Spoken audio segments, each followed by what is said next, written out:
पाठशाला में स्वागत है। आज हम एक ऐसे टॉपिक पर बात करने वाले हैं जो भारत की पूरी शिक्षा व्यवस्था को हमेशा के लिए बदल सकता है। सरकार ने संसद में एक ऐसा बिल पेश किया है जिसे आज़ादी के बाद से भारत के हायर एजुकेशन सिस्टम का सबसे बड़ा बदलाव माना जा रहा है। तो सवाल यह है कि क्या इसका मतलब ये है कि देश के हजारों यूनिवर्सिटी और कॉलेज अब सिर्फ एक ही बॉडी के अंडर आ जाएंगे? चलिए इसी को जरा गहराई से समझते हैं।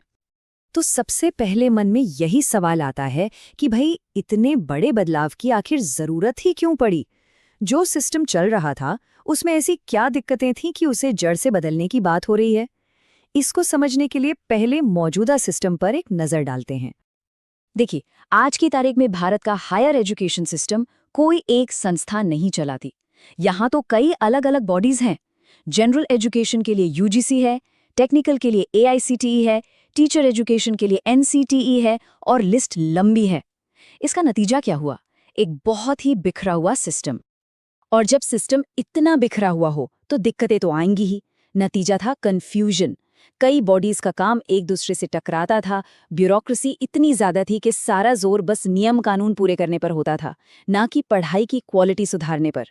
और इसी चक्कर में कॉलेजों को मंजूरी मिलने में महीनों सालों लग जाते थे और पूरे सिस्टम में पारदर्शिता की भी भारी कमी थी। तो इन्हीं सब समस्याओं को सुलझाने के लिए सरकार ये नया बिल लेकर आई है। और ये कोई अचानक लिया गया फैसला नहीं है। ये सीधे सीधे 2020 की नेशनल एजुकेशन पॉलिसी की सिफारिश पर आधारित है, जिसमें एक सिंगल रेगुलेटर बनाने की बात कही गई थी। तो इस नई व्यवस्था का नाम क्या है? इसका नाम है विकसित भारत शिक्षा अधीक्षण, शॉर्ट में वीबीएसए।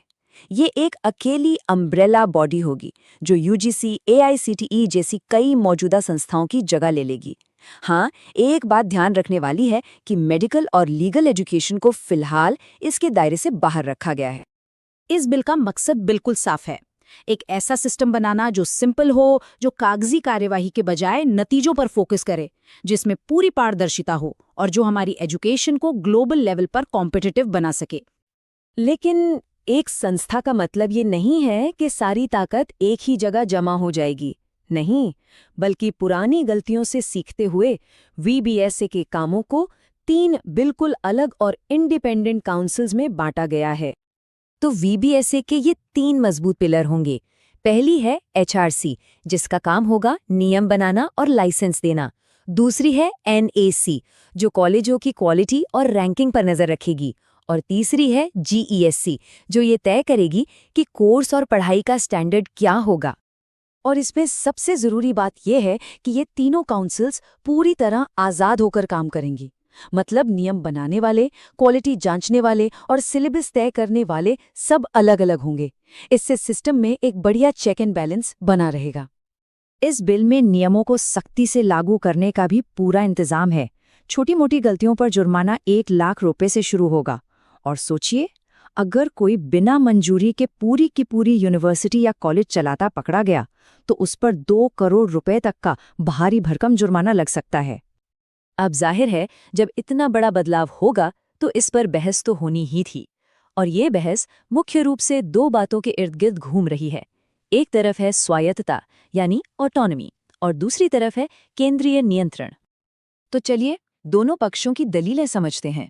सरकार का कहना है कि एक रेगुलेटर होने से ब्यूरोक्रेसी कम होगी, काम साफ साफ बटेंगे और जो यूनिवर्सिटीज अच्छा काम करेंगी उन्हें ज्यादा आज़ादी मिलेगी। वहीं दूसरी तरफ विपक्ष की चिंता ये है कि इससे सारी पावर सेंटर के पास चली जाएगी, राज्यों के अधिकार कम हो सकते हैं और क्योंकि सारी बड़ी नियुक्तियां केंद्र सरकार करेगी तो संस्थाओं की आज़ादी पर भी असर पड़ सकता है। तो अब आगे की सोचते हैं।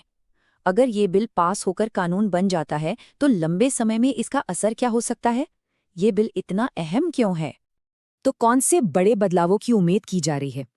देखिए, सबसे पहले तो ये दर्जनों रेगुलेटर्स का जो जाल है वो खत्म हो जाएगा। दूसरा, फोकस सिर्फ नियम पालन से हटकर असल में पढ़ाई की क्वालिटी और नतीजों पर आएगा। इसके साथ ही स्टूडेंट्स के लिए मल्टीडिसिप्लिनरी पढ़ाई यानी एक साथ कई तरह के विषय पढ़ने के रास्ते खुलेंगे और विदेशी यूनिवर्सिटीज के आने से एक ग्लोबल माहौल भी बनेगा। और इन सब बदलावों के पीछे एक बहुत बड़ा सपना है, एक बहुत बड़ा लक्ष्य है, और वो है भारत को दुनिया के लिए एक ग्लोबल एजुकेशन हब बनाना।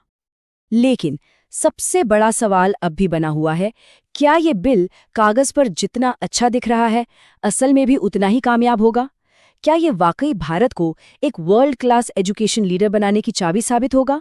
खैर, इसका जवाब तो हमें आने वाला वक्त ही देगा। इस विषय पर आगे की जानकारी के लिए हमारे साथ जुड़े रहिएगा और ऐसे ही अपडेट्स के लिए सब्सक्राइब करना ना भूलें।